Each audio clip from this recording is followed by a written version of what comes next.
موږ تاسو د محمد رسول الله صلی الله علیه وسلم امتیان یو باید د خپل پیغمبر صلی الله علیه وسلم هر سنت طریقه موږ ژوندی په خپل روزمره زندگی کې راولو دا زموږ دپاره د دنیا او د آخرت ګټه موږ داسې رحمدله مهربان نبی لرو چې هغه د خپل امت دپاره هر قسم خوارق شوي دی د خپل امت غم یې په هر حالت کې خوړلی دی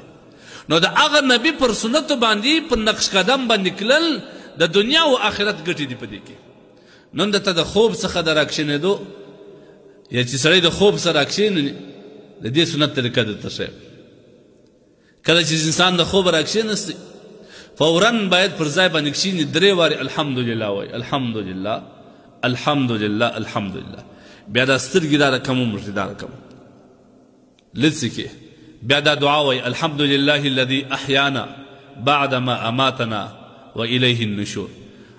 په پښتو یې ویلی سي الله تعالی رضی حمد چې موږ دې ژوندي کړو پس له مرګه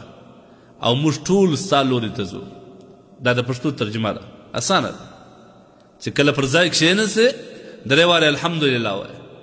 او بیا وروسته د دې دا دعا وایي الحمدلله الذي احیانا بعد ما اماتنا والیه النشور په پښتو یې وژباړه حمد او ثنا دې وي هغه ذات لره چې موږ ته یې نوی ژوند راکړي پس له مرګه ځکه خوب هم د مرګ یو علامه ده او دا هغه رب له موږ واپس تلونکي یو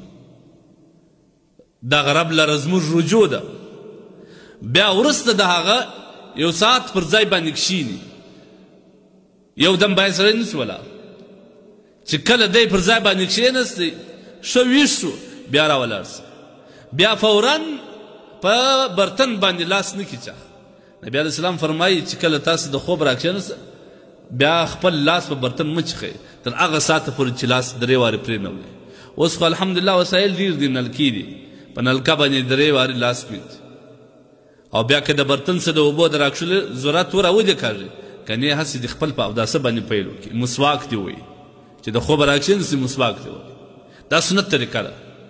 نبی علیه الصلاة والسلام فرمایي لولا که چیرې ان اشق علی امتي که زما پر امت باندې ګرانه نه تمامېدلی ما به پر خپل امت باندې د هر لمانځه دپاره مسواک لازم کړی وای خو چونکې زما پر امت ګران تمامېږي او مسواک ډېرې ګټې لري موږ خو ټول نن سبا په دغه د خولې په برس باندې خوله مینځو دا بد کار نه دی لیکن اصل سنت طریقه باید پر ځای سي مسواک ووه بیا اودس وکړه او بیا ولاړ سه د مسجد په لور باندې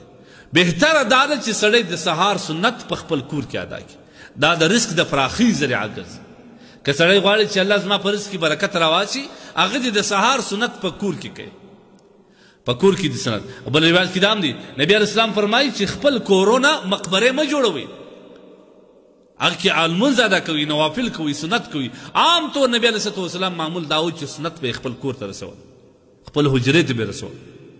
موږ ته هم په کار راغلی بیا وروسته لمونځ په جماعت باندې وسي بیا که چیرې د انسان توان وي د اشراق پورې انتظار وکړي که نه یې خپل تلاوت یې وکړي دعا دې وکړي راضي دي او ګورئ د سهار په تلاوت کې سوره یاسین خامخا تلاوت وایي دا د خیر دپاره او د شر څخه د حفاظت دپاره ډېر زیات مفید عمل دی سوره یاسین اسانه دی د سوره یاسین تلاوت باید خامخا سره وکړي وروسته بیا چې لمر راوخیږي 4 رکاته یا 2 رکاته نفل کول دا هم سنت طریقه ده د هغه څه وروسته روان سي د خپل حلال روزګار په خوا باندې الله ته خواست وکړي چې الله زه د خپلو بچانو کفالت کوم الله په حلال روزي پسې ځم ما ته حلال روزي راکړه او برکت پکې راواچه بیا دې ولاړ سي بیا ګوره د ده دا ټول زندګي دا ټوله ورځ څونه په خوشحالي باندې تېرېږي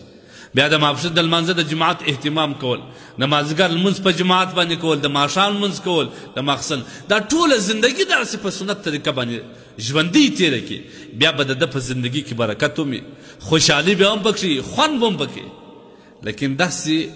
حیواني ماډل یا حیوانیت شکل کې زندگی تیرول په کار نه دي د خوب راکښېنه سجس راکښېنه مخ پرېولي یا نه پرېولي هغه کسان در ټولو نیکبخته دي چې د لمر د مخه دی راکښېني لمر د ده د مخه نه راوخیږي که لمر د ده د مخه راوختي بس دا انسانان ولاړه په خپل ځان خپله بې برکتي خواته اچوي برکت په دغه وخت کې دی دا د سهار په وخت کې نو دا د خوب سنت طریقه ده باید موږ تاسې ټول عملي کړو